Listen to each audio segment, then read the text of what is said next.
I grew up sort of the child of a cab driver, right? We were quite poor. We were Medicaid growing up. And, the first time I went to a dentist, I was 25 years old.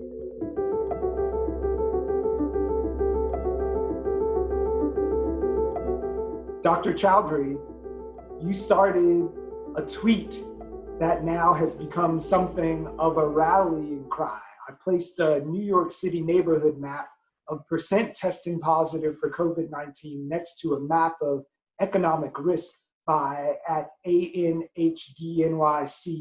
the health implications of the global pandemic on our neediest communities cannot be ignored.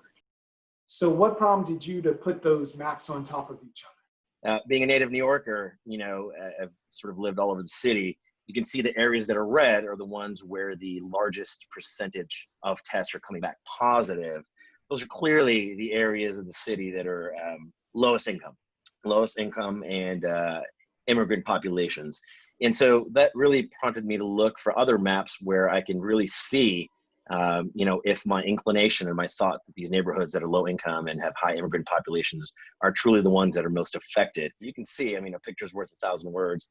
The areas of the highest economic risk are also the areas that have the highest percentage of patients testing positive. I think what we're seeing with the way COVID-19 is playing out, particularly in New York City, is unfortunately a story we've seen before, that many epidemics hit those who have already health disparities the hardest. Individuals from these poorer neighborhoods often really lack access to primary health care.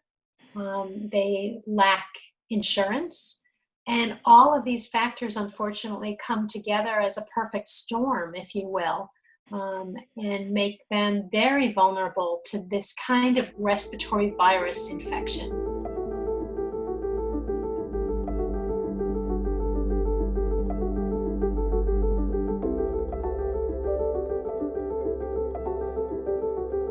When there is limited access to a ventilator, it's sort of up to the physician to help determine, who gets the ventilator. That was a very difficult decision to make. And some of the guidelines state, one of the factors you have to take into account, underlying comorbidities, right? So things like having chronic health conditions like diabetes or heart disease puts you a little bit lower on the list of people who get a ventilator. Challenge with that, though, is generally speaking, it is lower income and Black and Latino populations that have these underlying comorbidities. And so guidelines like who gets a ventilator have a disproportionate impact on our poorer communities, certainly.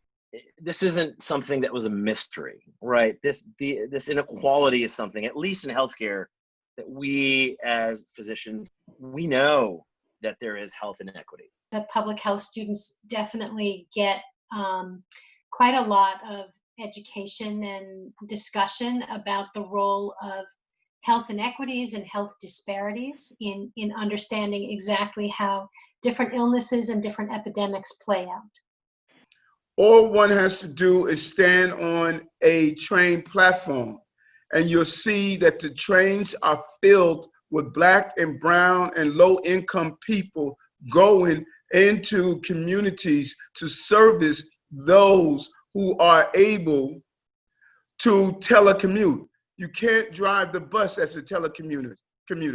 You cannot be a 311, 911 operator, which is predominantly a Black and brown woman, as a telecommuter. 75% of frontline workers are Black and brown in immigrant communities.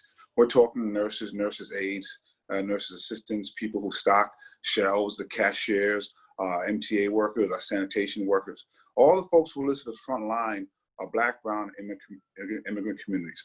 We've seen in the ANHD report that these same areas have high episodes of people who are rent burdened, people who are food insecure.